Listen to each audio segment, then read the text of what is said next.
our Dental Codology Consortium meeting. We have quite a few things to go over tonight to kind of go through the last of the inventories that we're going to go over. What I'm trying to do is get the slide to change here. I'm going to try and keep this to 60 minutes. I really appreciate all of you committing your time, and we've been at 90 minutes, so many, for so many of our meetings, but I'm going to try and keep it to 60. This is in the chat box. If you go scroll to the chat box, if you have not downloaded what we're going to talk about, that link is on there so that we can.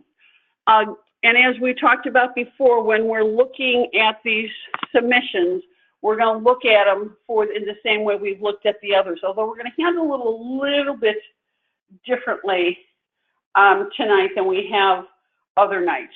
So that being said, let me change the slide again, change thing. I hope you all, if you can, come to the Insiders Breakfast this week, next Friday. I hope you've replied. If you can't, I appreciate it if you reply also. We've got a great crowd coming, and we're excited about the rollout of the Dental Codology Insurance Navigator Method courses. We're calling it How You Can Become a Coding Superhero. Why? Because you finally have some place that you can go to get the tools that you need to answer questions. So it says it's supposed to be online today. We still didn't make it. I checked it right before we started. It should be online tomorrow, she says, with hope in her voice. I also want to give you a date for March 19th for our next mastermind. Jamie, you're here. Tell them what you're going to talk about, Jamie. Go ahead. Hi, everybody. Way to put me on the spot yet, Patty. You like that? I do. I expected nothing less.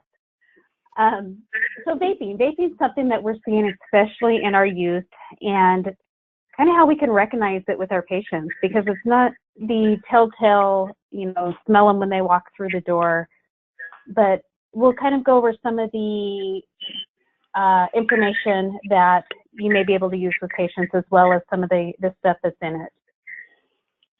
And of course, these are all for CE now. And with that, that gives you an opportunity. One of the things we're going to talk about is we talked about it a little bit when we talked about the codes for when we were reviewing the submissions, because the way the submission reads now is for tobacco counseling. Well, it wouldn't be an accurate code to use that code for vaping. So what code do we use? We'll talk a little bit about that too on that. Also, you should have gotten by now, she says with opener voice, the notification of how you get on to the member part of the Dental Codology site, because that's where all of the masterminds as well as these meetings are all archived, so you can go on there, as well as some other information with a lot more coming. I'm going to put her on the spot because I just saw Jennifer come in. Jennifer, can you give us an update of what's going on in Washington? Sure. We have 3 bills in committee with the House, and we had the hearing last Wednesday. They are still sitting in committee. And we will be having Ann Lynch come from ADHA this week to meet with lawmakers, and we're hoping to see 2 of those bills move out of the committee and 1 of them to die in committee. That's the ultimate goal. Dental therapy is one we want out. We have a technical House bill, and then we have the dental assistant scope of practice that includes hygiene scope. So that's the one we want to have die, that we've gotten good national support for. Yeah, we tried. I know I put the blast out there, so thank you for Paige for sending that link so I could send it to the group. And many of you, I know, did contact Washington, and we can do what we do. And I want to bring that up because if there's anything happening in your state that the rest of us can help with, hey, we're all in this together. Of course, we have ADHA, and Tammy, I'm going to have you speak to a little bit. I know ADHA is there to support Washington as well as all the states. So, Tammy? Yeah, thanks, Patty. I think Jennifer did a nice job of just kind of providing an overview. I think there's been great momentum this week. I know Washington had posted some things on social media about, you know, kind of a group of new people joining on as members. I think these things are important times for individuals to recognize and realize what ADHA does. You know, it's the only organization that's supporting hygienists across the state, across the United States. If anybody hadn't had a chance to read Michelle's letter, you know, in cooperation with the Washington State leadership, I think, you know, the bases were covered. Ann Lynch will do an outstanding job when she's out there, but you know, this is truly ADHA at work. So, you know, membership. It's truly ADHA at work, but it's truly what can happen in any state, any time. For as much as we can get excited by the progress we made, we also have to watch, because these kind of things, because Jennifer, this came up really quickly, didn't it? Yeah, it started back in November, but they dropped the bill really quick, and then it moved right into committee very, very quickly. So that was the part that was really speedy. Yep, and this is where, again, thanks to the vigilance of the leaders of our constituents as well as our national, that's how we can really make a difference. So again, anybody in any state needs help of all of us, please contact us. Lord knows I need help. And here's my help team. So Kathy, Linda, Paige, Jill, Noelle, and Patty. Kathy can't be here tonight. So gosh, Kathy is a real expert, we all know. But Kathy can't be here tonight, and we're gonna figure this out together. Because what I'm identifying this group as is that you guys are the Green Berets of the Dental Codology Insiders. Why? Because the Insiders group it's a choice to be part of the consortium. And I really, really think that what you do is so, so important. The work that we're doing here together. So we're the special forces of this group. We do have one final meeting before we go to the codes meeting. It's on March the 3rd. So put that on your calendar for the next one. Rather than going through this list, how about if we just go down, I'm going to go down the list here of the attendees in the Dropbox. You can say hi, and if you're not here, just let me, if you're not listed here because you're on the phone or something, let me know. Say hi, Barbie. Barbie? Yep, I'm here. Hi. There she is. Thank you. Beth, is that Beth Deegan? Yes, it is. Terrific. Hey, say hello, Noelle. Noelle, I see you. I was muted. Hello. There she is. There we go. Thanks. And we already heard Jamie and we heard Jennifer. Jill, say hi, Jill.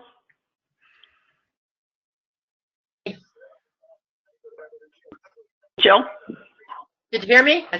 Yeah, now we can. Now we can. There we go.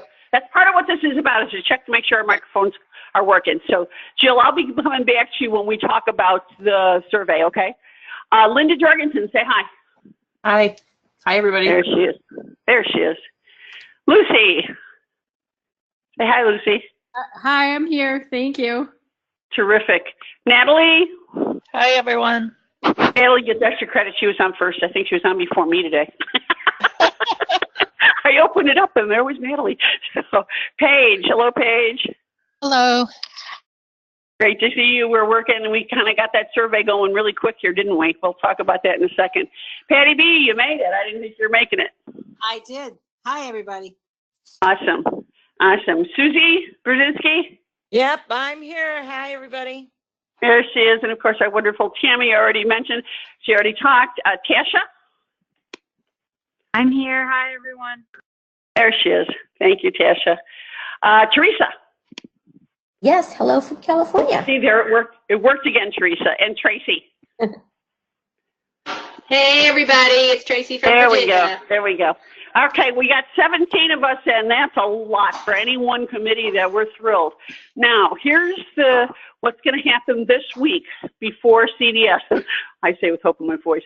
We really need to get a head count on who is going to attend the Code Maintenance Committee on March 14th and 15th at the ADA headquarters here in Chicago. Now, we're talking about it being both March 14th and 15th because that's what it's scheduled.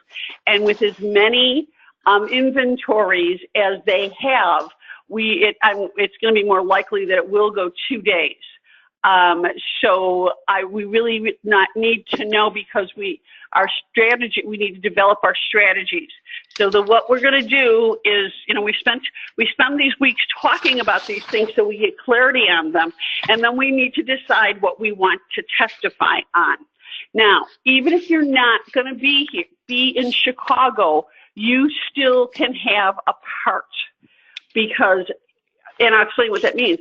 The thing is that with this survey, I'm going to ask every single one of you, please, please, please take the time to fill it out. It's going to be a really short time frame to get things turned around.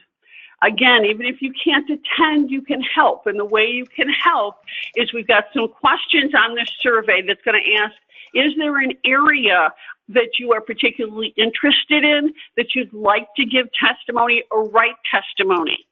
Or if, in addition to that, and this is a combination of Noelle and Jill talking about this, so I think it's, Noelle, why don't you talk about what your idea is about having other people testify, or Jill, whoever it is that came up with that idea, because I think it's really important to write testimony.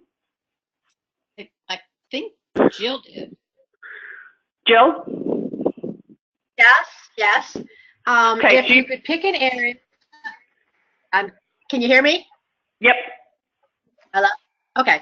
If you can write testimony to one of the one or many, or whatever you want to do, submissions in favor of, if you could submit testimony to it, it would be support, and they would read that testimony. A strong testimony, really interested in doing that, and we will gather those and we'll send them to Kathy. There'll be questions will be sent to Kathy, but we need your help on that. We need you to write. I know that many of you know how to write testimony. Tracy, you're familiar with writing testimony for sure. Just testimony to a particular area, whether implant maintenance or any of the submissions that you are strong in. If you would do that, that would certainly help, and that would give some more credence to it. Does that about cover it, Patty? Jill, you were going to get testimony also from other people, right? Right. Exactly. You can, if you have for instance, if you're working for a doctor that places a lot of implants, you can show him that, and maybe he could write a testimony that could be submitted. That would be very helpful. And anybody else that wants to input for it, that would be helpful. So that was my thinking. Right, and what we're going to do is, if somebody can do that when they reply on the survey that they can and will, then we will send you a form so you can follow a format to write it down. The reason for that is this is different than maybe what we have been involved with previously in our own individual states or even on national. We don't have standing on this committee. What does that means? Because we don't have a seat on this committee, just doing written testimony I don't think is going to work. We need to have if you write the testimony, somebody will go to the podium and read that testimony for you. And so it's when I say that, there's a difference sometimes between what is written and what is said. So try to write it in a little bit more of a verbal way of presenting it. At the same time, I think many of us on this call have been involved in the legislative process to know that there also needs to be flex. If we see something is happening and that testimony is no longer appropriate, or we might need to change it, edit it, we will on the fly. But the thing is that this is not just about a few people or just the people that can attend. This is about all of us that have worked so hard on this group to bring forward our various submissions. Again, we have submissions on whether it's the prophylaxis, whether it's the implants, whether it's the anesthesia, whatever it is that and it doesn't have to be limited to just ones that we submitted. If you feel strongly about something else, hey, send it on in. There's not a problem with having too much. It's going to be, if anything, not having enough. So again, that survey will go out in the next 24 to 48 hours, okay? So we had 104. Right. Any other comments? Yes, Patty, it's Noel. I've got a question for you about Sure. there's the process with, so what you're saying is that within the body of the Survey Monkey, that there will be a question and specifically asking whether someone can be there in person or provide written testimony. And then if they say, let's say they say that only written testimony, then you will then send that person the format. Is that the correct way this is going to work? Yes and no. Yes, it will. The thing is that even if someone's going to be there, we still need to see their testimony in a written form. The reason is if we are going, if the testimony is going to represent our consortium, then we all have to have a look at it. If it's an individual that it's, let's just make their own testimony, you always have a right to do that on your own. So what the idea is that we want to gather this so that our next meeting on the 3rd, we can look at what our testimony is, and that way too we can see what we might need to fill in and really be ready for the in-person meeting. Does that clarify it? It does help. And then the Survey Monkey you are sending out to everyone, not only the people that are on this call tonight, but to the entire. Right, it goes out to the entire consortium. Okay. Right, we have with our, and that includes, I'm including our friends from the Canberra Coalition, and so we have about 82 people, I think, totally that have signed up to be on this committee. So the more we can get and the more connections we can make, the better off that we are. And remember that too for the Canberra group and their submissions. We could write testimony on that. So we had 146. We are going to go through a lot of the rest of them in bunches. So if you saw that long document I sent you going, hey. No, we're going to go through them in bunches. Remember the questions. We're not going to go over again, but remember the questions that we've asked at each of these meetings. When you're looking at these submissions, is it a product base? Is it a duplicate? Is it something for just someone's business process? Those kind of questions. Who submitted it, et cetera, et cetera. We're not going to do the voting this time because of the way we're doing them in bunches. But I want to open this up, and this is especially great when we have 19 people on the call, that we can do more chatting about what has been submitted. Now, we're going to look at, to start, numbers 1 through 25 and 28 to 30. Okay. Now, what's interesting about this, as differentiated from all the other years that I've been attending the meeting, is previously when the codes were submitted, they were organized in a fashion that they basically almost followed the way CDT went. This time it was different. These first 30 submissions were not at all in the prosthodontic section. They were here in the front. I don't know if there's any reason why, but that's just the case. So number 1 through 25 and 28 through 30 are all submitted under the name of Dr. Betsy Davis, as you can see that, through the American College of Prosthodontics. What is interesting, and this is again an important part of the understanding of this process, is all of these submissions were in response to the code committee asking the American College of Prosthodontics to further investigate the codes as they currently stand. Wouldn't it be nice if they asked hygienists and assistants, hey, what do we think about it? Okay, that's a goal I wanted to say and keep in our heads. So what they did, and this goes into the importance that sometimes on a legislative process many of us don't understand as well, is all the definitions.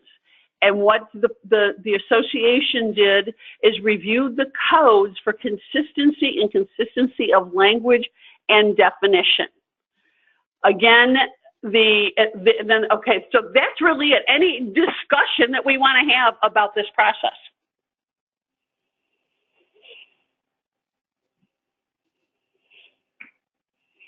Patty, this is Tracy. Uh-huh. Hey, I was on the call with Vicki Fetter about fraud, and I feel like this process is going to eliminate a ton of the problems that providers have with third-party payers and whatnot, because they can be so much more specific with this. So you're right. They need to ask hygienists as well, but But I feel like this process is so valuable. So thank you for doing that. You're welcome. So what Tracy was talking about, I don't know if all of you were on the call the other night when we did the mastermind on fraud. One of the things that's important to understand about what the processes are going is in our highly electronic world, there are now ways to, well, first of all, let me take a step back, that it's estimated that between 12 to 20%, depending on who you read, of benefit payments are fraudulent. And I'm not talking about just dentistry, I'm talking about all of healthcare. It's costing us a fortune as a country, as a society, for the amount of fraud. One of the issues is the specificity and understanding of the code. The code's not picking up somebody's as they need to be. And that's part of what's being attempted here, to create greater specificity in this realm. So, and that's really what we're also trying to do with our varying descriptions of prophylaxis, is to create this specificity that more accurately reflects that it ain't just an adult or a child. So that's where Tracy's coming from. Thanks for that, Tracy. Any other comments, any other thoughts on this? Tammy, can I ask, has ADHA been asked by the codes committee to sit on anything lately, or anything since Ann did it with teledentistry and with the 4346 code? Not that I'm aware of, Patty, but I'll clarify that and say not that I'm aware of. Okay. Now, one of the things too, ADHA though is actively working on, I think I saw Alicia here come in, on the prophylaxis codes from the professional association point of view too, right? We are. In fact, our board we've had President Braverman asked for a work group on that, and so they will be presenting their work to the board, the rest of the board, at our March board meeting. Great, great. Natalie, anything going on from the assistant's point of view? Do you have any point of view about these codes, about the specificity, or anything that's going on with ADAA? Nothing, and we are not meeting until April, but they are aware that I've been attending these meetings. Okay, great, great. Because the thing is that because there's a whole lot of hygienists here, this is not a hygiene-centric group. It's a group of people that are interested in changing the process of the codes and making them more to what we need them to be. It is my opinion that we need to have not just dental hygienists, we need dental assistants, we need office managers, we need the other voices that are truly involved in this to sit on this committee. So the next of the two in between, which I'm not sure why they snuck these two in between, but these two in between, the 1 through 30, 26 and 27, were submitted by the American Dental Association themselves, the Council on Dental Benefits themselves. Remember when we talked about who submits it and who supports it is very important. Now, should this pass with flying colors? Well, it could, but not necessarily. We don't want to fall into just because ADA does it and they're kind of in charge of the committee, it will go through. There are other parties that are involved, and so this is, again, in the world of implants, implant-supported retainer. So what we're seeing, of course, is that expansion of implants. Anybody here that does any the experts in implants? We have, I guess it's you, Jill. Any comments on this? I don't have a comment. I don't know what they're doing here. Right. What I think is also interesting is, again, when we look at the rationale, the rationale certainly should be science-based, evidence-based, those that we've done, but sometimes it just addresses a gap. And that is what this one, they say with this one, is it just addresses a gap in the code, that we just don't have anything, again, that accurately describes this type of an abutment, so that's why this was submitted. Now, this next one, if those of you that have been on this group from the beginning are familiar with the American Academy of Biomimetic Dentistry. This is a very interesting group, and a group that has, this will be, I think it's either the third year or the fourth year in a row, that they came up with a suite of codes that they're submitting. As you can see, it's numbered, there's 9 codes, 10 codes that they've submitted. Now, the thing is about submitting, they don't give up. And the reason I want to emphasize that is we submitted, this group had submitted 6 codes last year, and we saw that they seemingly went nowhere. That is not the case. They went somewhere. They didn't get talked about. We certainly didn't get where we wanted to, but they were accepted and they were looked at. And a lot of this is like any other legislative process. It's just that, it's a legislative process. And never giving up is really an important part of it, because sometimes it can be tough. It's like, you know, we worked really hard, we did this, we did that. We're being heard. I mean, when we went 2 years ago, when Tammy was with us the first time, that recognition that we got as the Dental Hygiene Coding Focus Group was amazing. It was a great first step, but we knew it was only that. In 2018, we made another step. In 2019, we're taking another step. Now, the thing is about codes, historically, only about a third of them get passed any 1 year. And that's been on average for a bunch of years. It's been like that. So it's easy to get down, but don't be. These were the codes that were passed for 2018. Okay, out of the, however, 66 submissions, 25 of them got passed. Here's the ones that didn't get passed. Now, if you can see my arrow, here's ours. There's the ones that are ours. But here's the biomedic people. And they lost 21-0, just like we lost 21-0. Okay, nobody in the committee voted for it.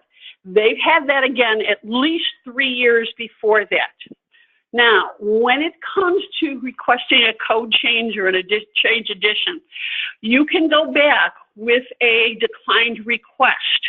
The important part, though, is there must be new information that wasn't available when the original request was prepared. What I see this as with the biomimetic is it's a different philosophy. Now, if you have your handout out, and if you look on it's I gave you the code numbers, but it actually starts on page 64 of the handout. All of those pages, what you will see is the biomimetic dentistry philosophy in codes. They have a different philosophy from the traditional dentistry. I'm going to take this little corner up here, down here, and I'm going to bring it forward, because traditional fillings and restorations often leak and crack. They really are minimal interventionists. Is there anybody here that's worked with a biomimetic dentist? Nobody? Because I know we've had members that have before. And it's a very different way of looking at things, which means it's a little harder road to hoe. Because as we've talked about many times, the Code Maintenance Committee tend to be traditionalists that have been in their roles for a really long time. Therefore, when something new, like something like this, and again, I don't know whether we can say it's new, it's just a different philosophy, there tends to be resistance. Thing is that what they've come up with, what the coding committee has come up with every time when they talk about the biomimetic dentistry, is that they're unbundling procedures. Because again, if you're looking at the pieces and parts, and each part that the committee, that the Biomimetic Association has submitted, you will see there are different pieces, or it appears to be different pieces. Their argumentation, though, is each of those separate pieces need to be specifically identified. So this is where part of the challenge goes, is the challenge between the traditionalists that want to call us unbundling, and this different philosophy that says all the pieces and parts are different than the whole.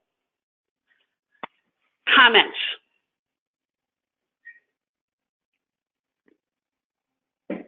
So Patty, just again for clarification, so you're saying that all of these related to biomimetics are potentially unbundling?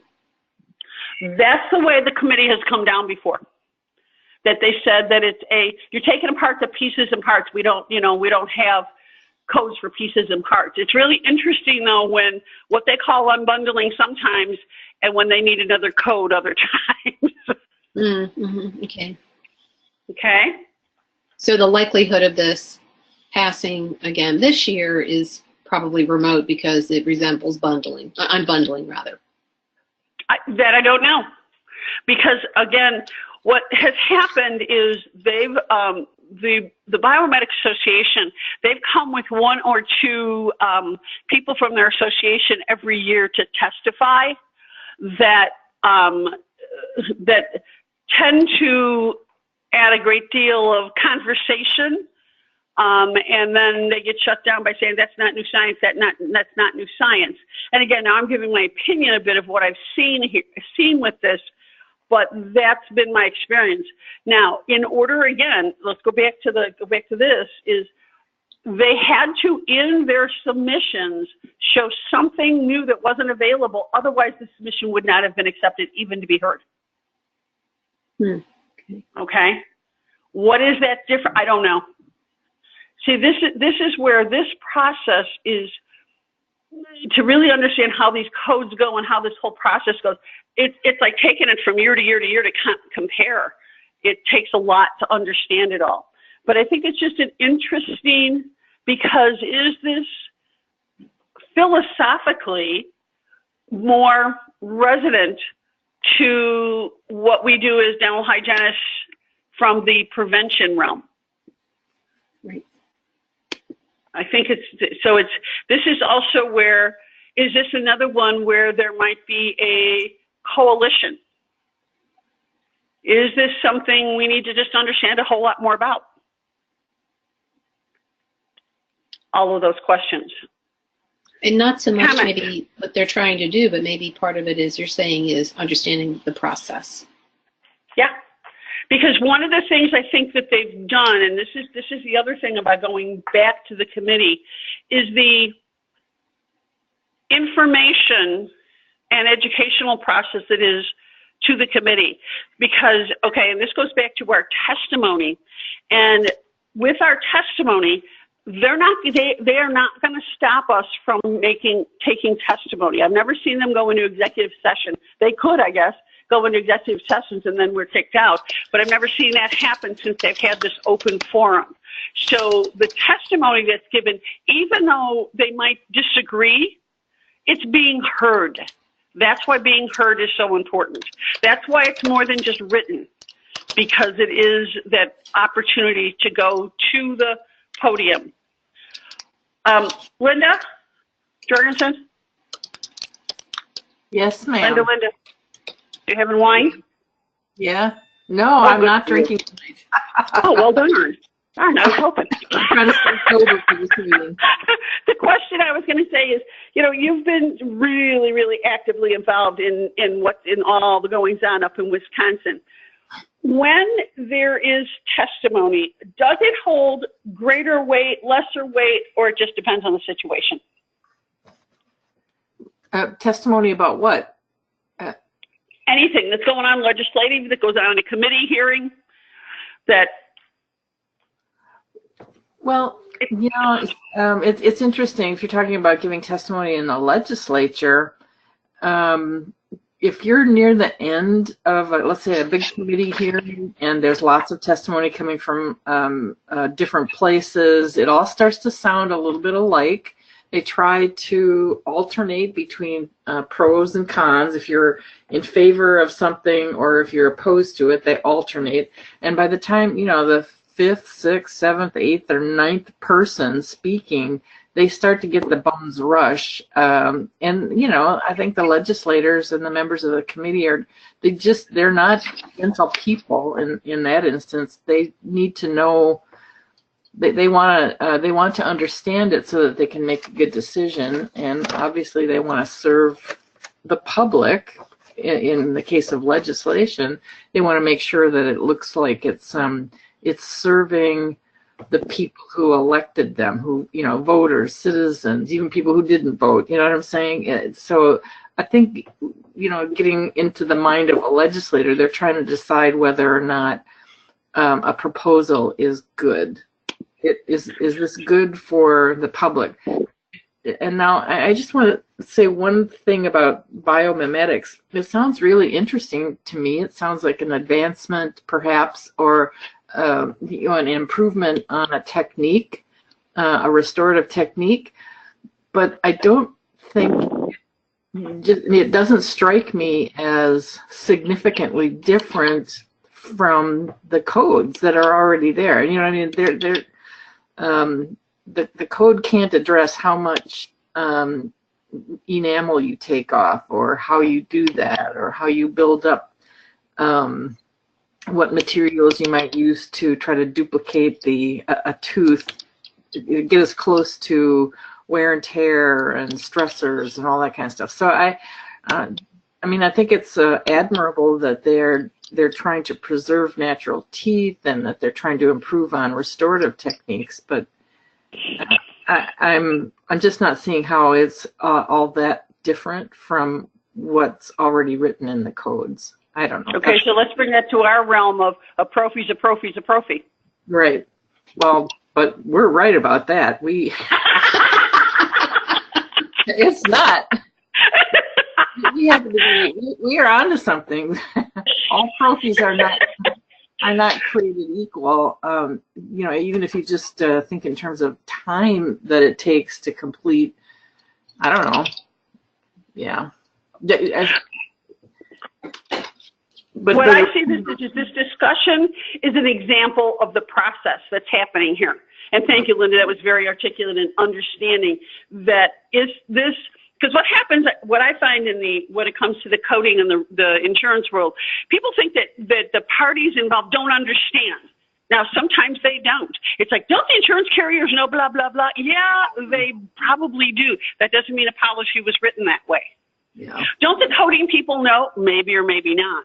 See, that's part of the process that we're involved in here, is to help educate them, to help them to understand our point of view. And the biomimetic people are coming back over and over. We might need to come back over and over, because I think we are onto something. And I made the parallel in the same way I think it's going to happen with the Canberra people. It's a different way of looking at things. And I am going to speculate very strongly that one of the things that will be said is, well, we got to change our software, because the carriers always say that in these meetings. So anyway, any other comments? Any other thoughts? Can I start drinking now? Yes, you may start drinking. I'm really surprised you hadn't. Now, what is very interesting is what AAP has done. We've got codes numbered in 79 all the way through 97 that have either one of two rationale. And it has to do with confusion around implants and implant coding. So they are, or that's in the first one. And the second one is that the codes, again, for implants, what section did they go in? Are they perio, or should they be in the implant section? Did anybody spend any time looking at these? I didn't think so. Well, again, just to give, and if Kathy was here, she would emphasize who these people are. Marie Schreiner-Broughton is the doctor that has been representing AAP, the Perio Association, for many years. She is very influential. She has a very, very strong voice. We worked with her on a couple of things, and I think, Tammy, I know you met her too, because you're part of that negotiation when we were talking about full mouth debridement. She can be a little scary, but she's very strong. But if you got her on her side, and she has been, I really believe that she's looking for the best of dentistry. She also is a representative of her organization, and she still can't go outside the policy of her organization. And that's what's so important, is to understand the policy of organizations versus something that might happen here. Tim Brown is the person from the National Association of Dental Plans. Kathy, our Kathy, made some good connections with Tim Brown and NADP.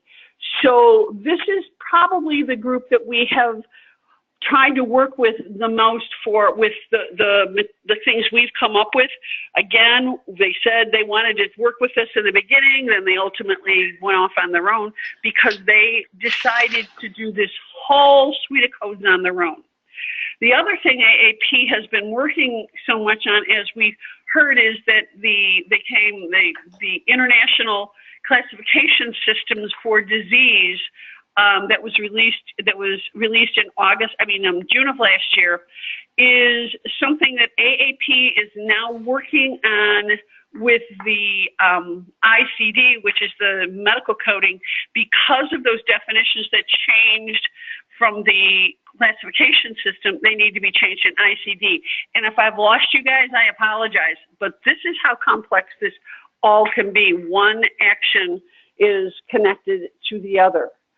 So again, the rationale is about confusion, and I think sometimes that we almost want to go too much science when it's not that there's anything wrong with science and everything needs to be evidence-based, but sometimes the process needs to just be cleaned up for clarity.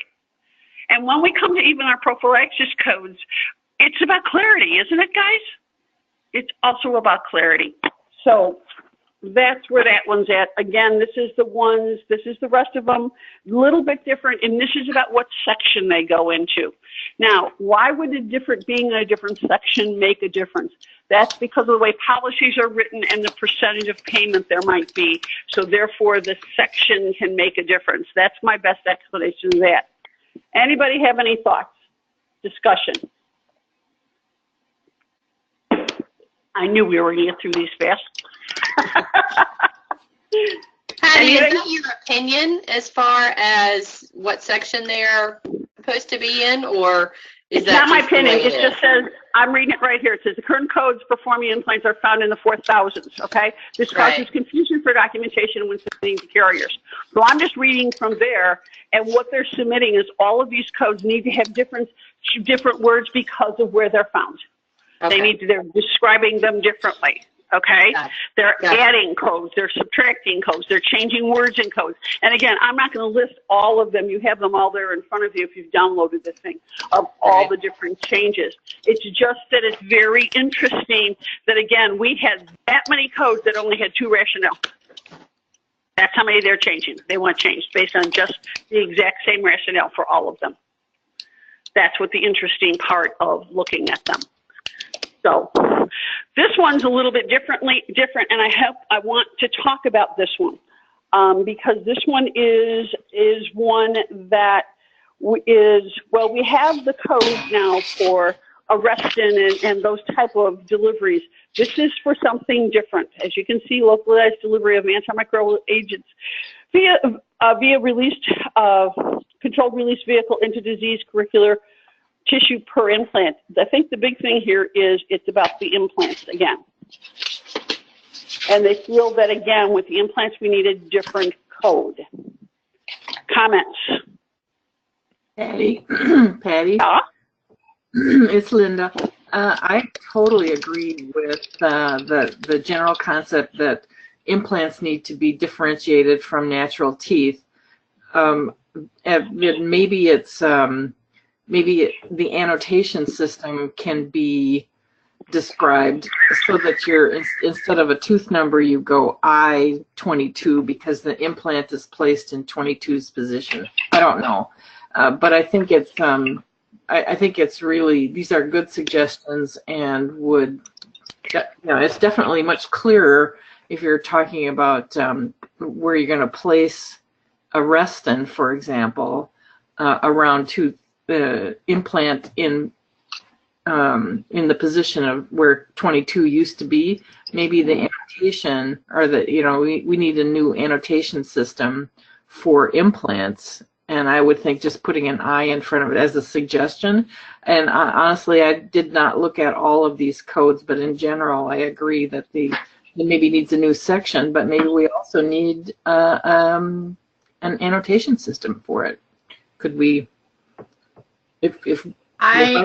What do you think about that? This is Jill. I agree with you, Linda, that this is good. This is a good one. And I agree with you about the annotation system. I think that would be good if they would just say I-22 or something like that, because implants are not teeth. Right. Jill, wasn't it even with the implant group, that was one of the things we even talked about, creating a suggestion because Yes. again, it makes no sense. Our charting makes no sense when we don't have identified as implants, and we have no system for that at this point. Are there any educators on here? Are you teaching something different in the schools, or how is that being done there?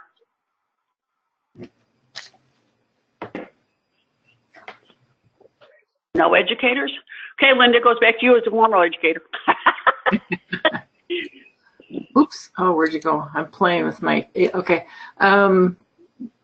Well,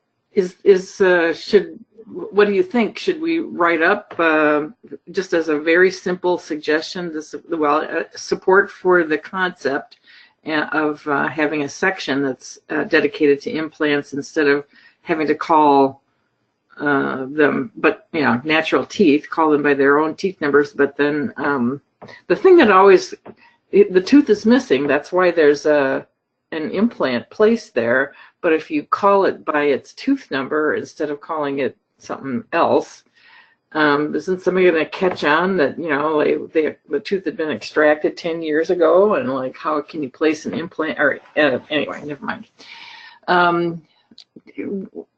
I think that you rely on the charting, and people just, they just figure it out in the narrative, perhaps. So, yeah, charts are going to have to change, because all of the charting that we've got have teeth numbers. How do you override? You might have to give it an override feature so that you can write I-22.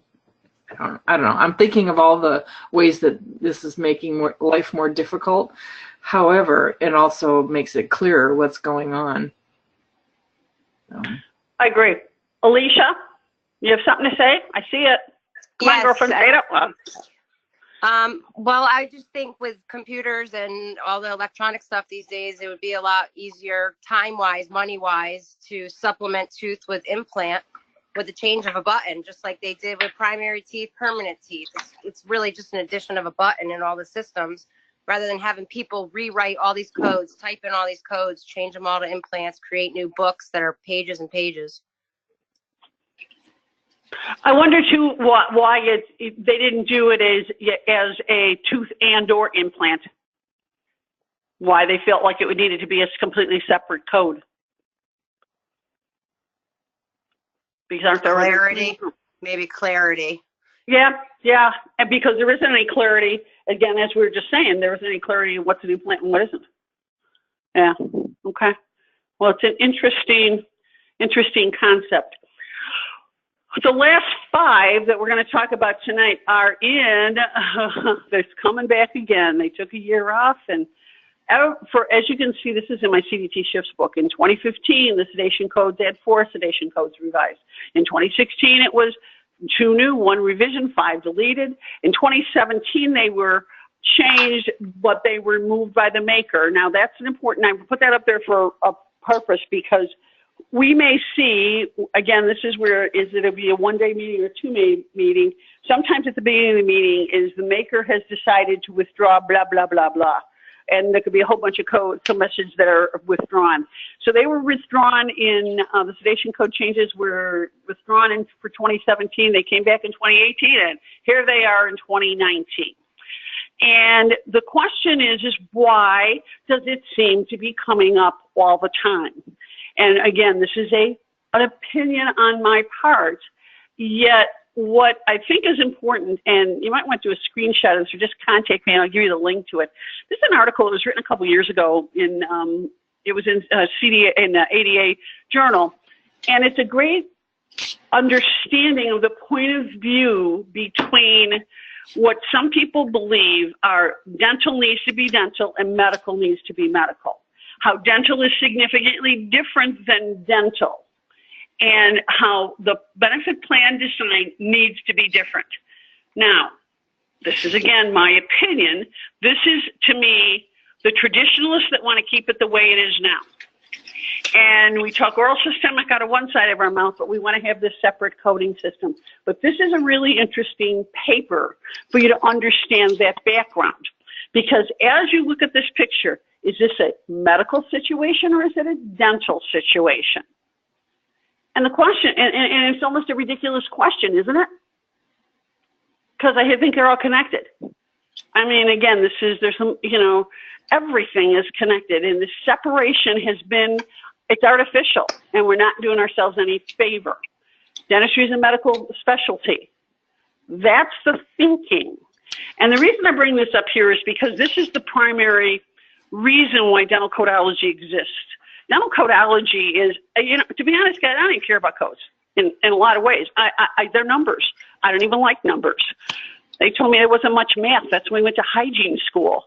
But the reality, the numbers make a difference, because as I saw something in the chat box about metrics, metrics are the important part that codes represent.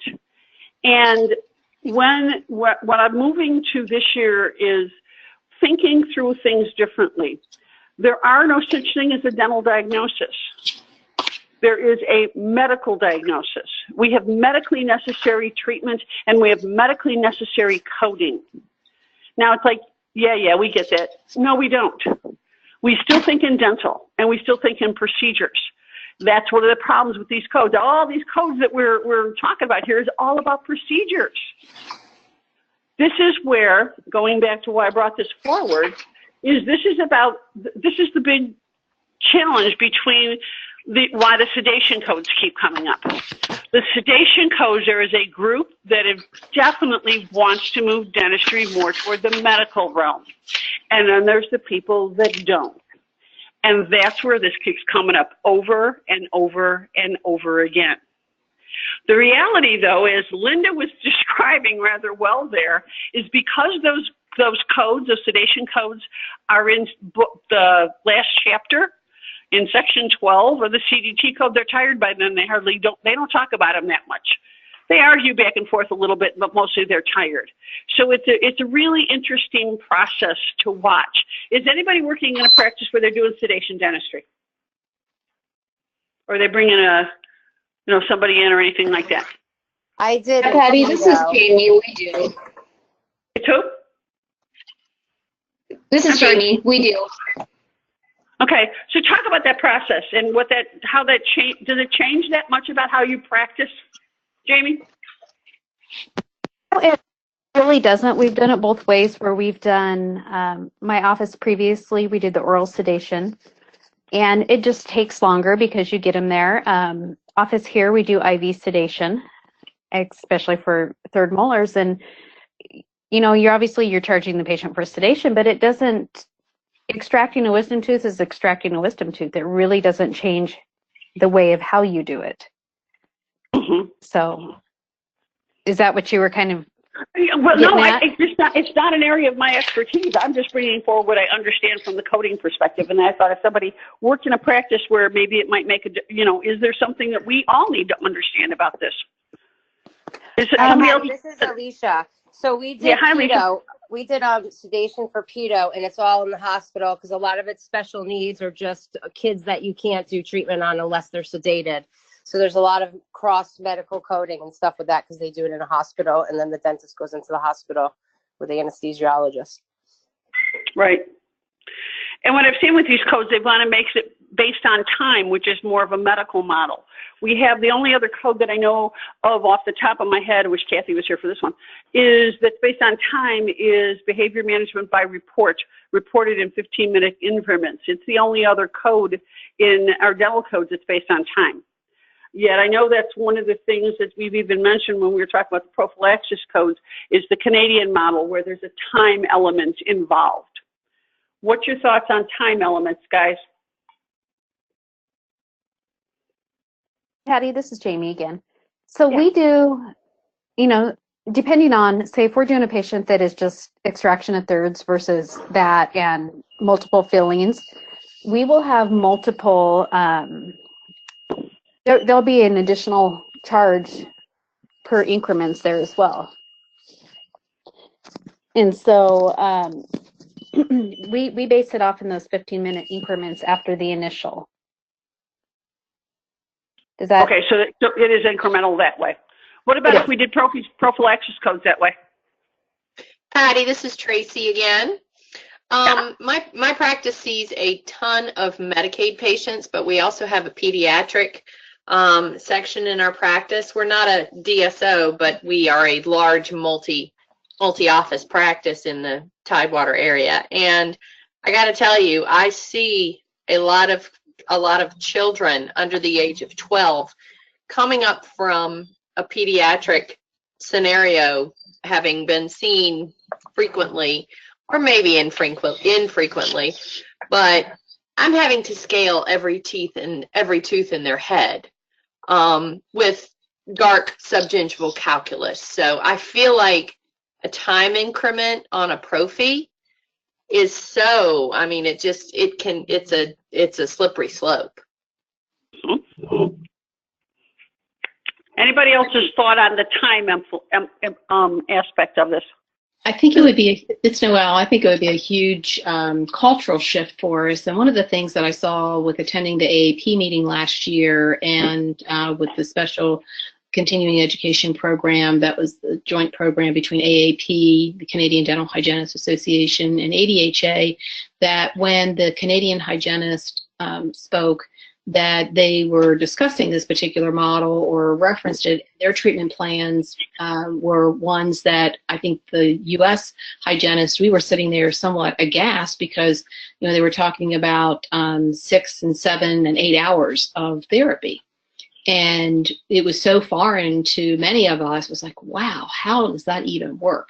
So I think just, you know, to jump into a time-based system would really require more understanding, more education, more discussion about potential abuse, and really looking at our Canadian colleagues to see how they actually go through that process to determine the number of hours that their treatment plan, you know, after they make their dental hygiene diagnosis, that how they come up with their treatment plan. Patty, this is Alicia.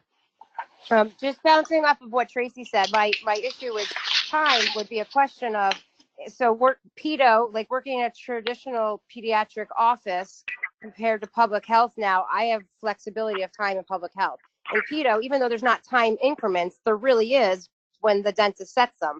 You know, you set 20 minutes to 30 minutes for a child, even though we're not in time increments. So it's already almost expected to the hygienist, at least in my experience, of a 30-minute or less appointment for a child. Does that make sense? Yeah, because we're basically what you're saying was already time-based versus diagnosis-based versus what is needed by that patient-based. Right. Right. I think this is really. Go ahead. I'm sorry. Go ahead. So I was just thinking, even if it was time-based, time interval-based, I could still see it being set to 15 minutes, 30 minutes for a child, unless there was a lot of people pushing for more. I am not at all familiar with how the Canadian system works, but again, I know that task force from ADHA is working on this. It would be very interesting to see. I think where I'm going on this is that I think we can look at other models and learn from them. And no matter what, it might be yes, it could be a culture shock, but are there parts of it, at least parts of it, that we can learn from? Well, I think to that point, Patty, I think that one of the biggest takeaways is that the Canadian model follows ADPI. It follows that there should be a diagnosis made prior to implementation of therapy.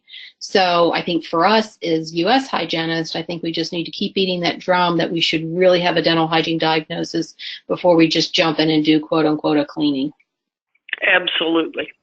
And nobody should be scheduled for a cleaning. They need the exact diagnosis first. Absolutely. Absolutely. Yeah. So that's what I mean by cultural shift. That's like that. That's I think the biggest cultural shift and difference. Mm-hmm. For sure. For sure. Okay. Now, what I wanted you to actually, I found a picture that's a little bit more like what actually happens. This is, I think, from last year because by the way, this is Frank Picorni over here on the left as I'm circling in the red shirt. He is the staff member that's been involved in this forever and a day. The guy next to him is the person from ADA. Usually those are the 5 people from ADA, and then you have the various things.